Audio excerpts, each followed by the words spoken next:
Hello, guys, and welcome back to my channel. If you're not just scrolling down, welcome back if you just clicked on it. Anyways, I have a lot of content to give to you guys. I was like, why wait till tomorrow when I could just talk about it today? It's a beautiful day out here in Puerto Rico, and why not just give you guys all the sauce that you guys need to get started to become a professional nanny, right? So this video today is going to be about placement agencies and what they are and what they essentially do. If you didn't watch my video on how to become a professional nanny, this is kind of going off of that one. So if you want to pause this one, go to that, come back, feel free to. If not, you'll still get a little bit of what we talked about in this one. That one. Okay, so placement agencies and household staffing agencies are agencies that technically work as a middleman, right? So they are staffing these households of the 1%ers, 2%ers, whichever you want to call them, the people with a lot of money. They don't just go out themselves and go find people to work in their house as butlers, chefs, nannies, cleaners. They hire an agency that does that, right? So for us, nannies, chefs, butlers, drivers, whatever it is that you're here for, pertains to everyone because the household staffing agencies place everyone and kind of have the same requirements for everyone. I myself used to work placement agencies, so I do know the interview process. Just for this one, they're all pretty similar, but I'm going to give you what I know from my experience and also from working with one. Because I'm probably a member of about 10 different agencies for nannies. So that's how you get, okay, anyways, let me not get too carried away. So, anyways, you need your CV, your curriculum vita. You do need that to apply, right? So you want to have a nice resume. I would pay someone if you're not good. You don't want it to look sloppy because this is all they see before they even interview you. So make sure this is top tier. This is a piece of paper that looks like you. If you don't look that good, it's okay. Just make sure that CV looks amazing, top tier, okay? So you want to have that. You need to have that, right? References, as always, very important. You have to have about at least 3 professional references, right? So 3 professional. Some people will do personal too, but definitely have great references. Reference letters. I always ask each job when I'm done for a reference letter because I know I'll be applying at different agencies and I'll need to update that stuff because they want to know, with your last family, how well you did. So you always have to add on to that. So if it's not reference letters, sometimes they ask for reference numbers, so they'll just call the employee, either or, you never know. So I always just ask for reference letters, because if they give you a reference letter, they don't really mind if you have someone call, them asking about, your experience. So, and that's another thing. Make sure you text the family before if you're applying. You don't know when they'll call. Just say, hey, heads up, I'm applying at a couple different agencies, so they might be calling you to use you as a reference. Is that okay? And they'll say, yeah, or whatever the case is. Then perfect. So that's that. You want to have your references. Another thing you need is a picture. They'll ask for a picture of you because they'll put that on top of your resume because these are what the families see. They don't know you. They don't see you first. They'll see your curriculum vita. They'll see your references. They'll see a photo of you, right? To know if they want to interview you, right? So send them a profile photo. This part, the box. Okay, so send them something professional. You don't want to send anything with your cleavage out. You don't want to send anything, I don't know, just professional. You guys know what professional is. Make it look good. Not sexy, just regular professional. Not hair on your face, not anything, covering anything on your face. So anyways, professional photo. So those are the steps, literally. So, that's what you need before you get started. So then when you apply, they ask you all these questions that are on your resume as like filling out any other job application. They ask you everything that's in your resume as far as your education, your experience, your last job, all that good stuff. They ask that, and then you still upload your resume, you send a photo, you send your references. I would definitely tell you to get first aid CPR certified if you are working with children. If you're trying to work with children, definitely have that. So, because they'll ask for that, or it always looks good to have that. It's not that expensive. Also, so you'll upload all that, and then you'll apply. So now the agency has your application and all that good stuff. Then the agency will reach out to you and schedule an interview. They'll do either a Zoom or they'll do a phone call, whichever. Each agency is different, right? So they'll call you and do an interview like, what do you like about children? How long have you been doing this? What are your requirements? What do you want from a family? What kind of family do you want to work for? They are matching agencies pretty much. So they are matching you with the perfect family. That's amazing because it's like you do nothing. You pay nothing. I forgot to say that, mention that earlier. You pay nothing at all for them to work for you pretty much. Well, they're working for the families. The families pay a large amount to find the perfect fit.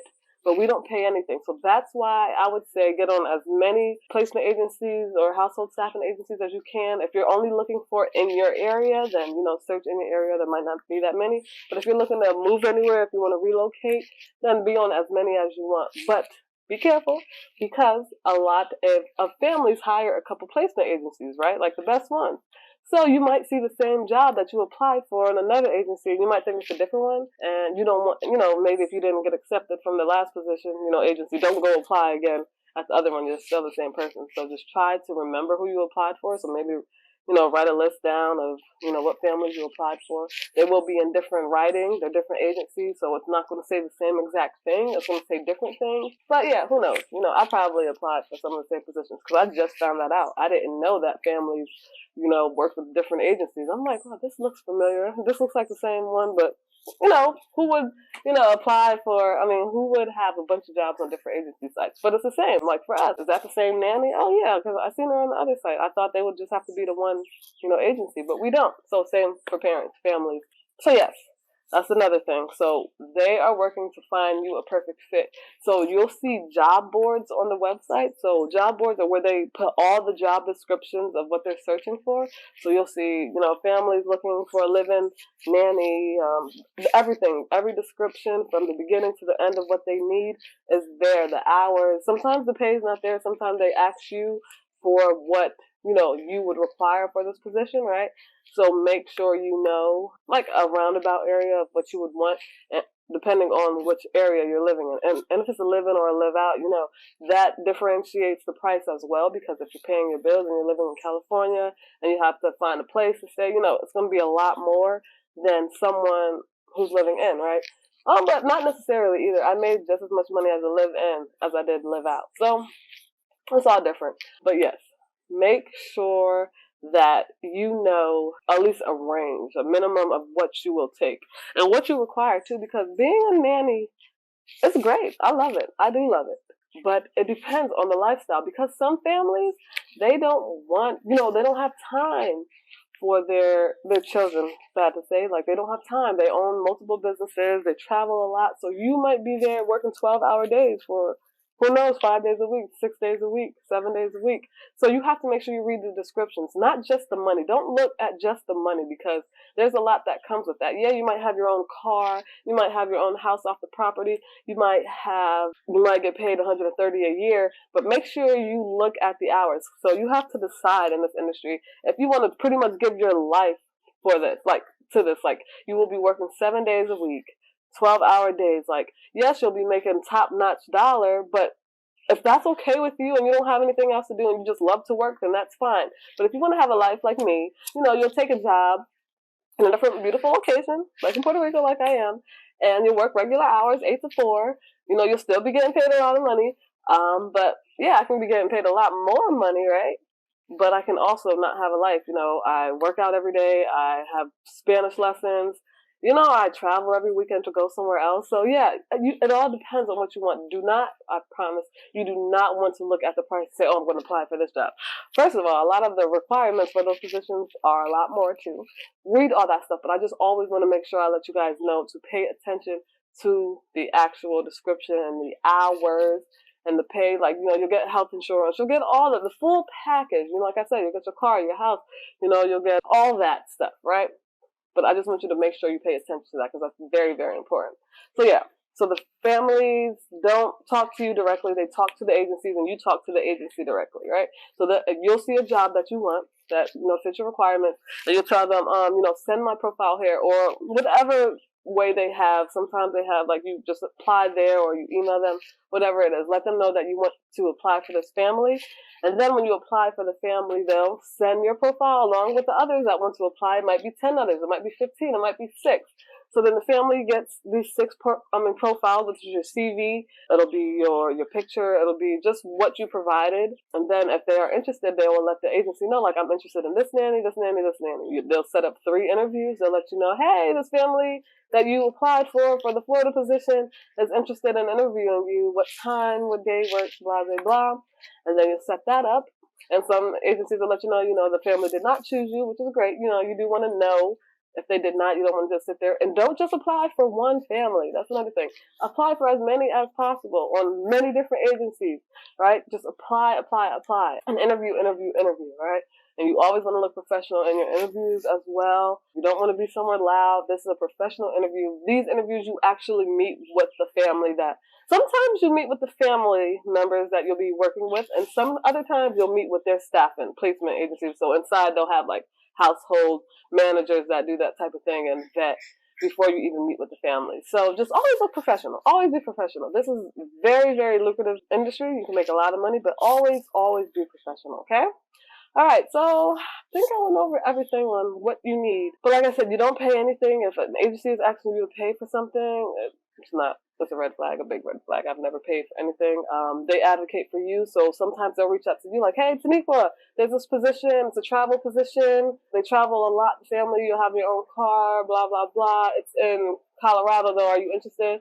And I'll let them know, I don't really like the cold. I don't want to live somewhere cold. So no, thank you. I'm not interested. Or you say, yes, that's perfect. Send my profile. And then they'll send it. They're not saying that you got the position. They're saying like, okay, I know what she wants. I know what her requirements are since we've been working with her for a while. So this position right here is perfect for Taniqua. Let me email her and see if she'll want it.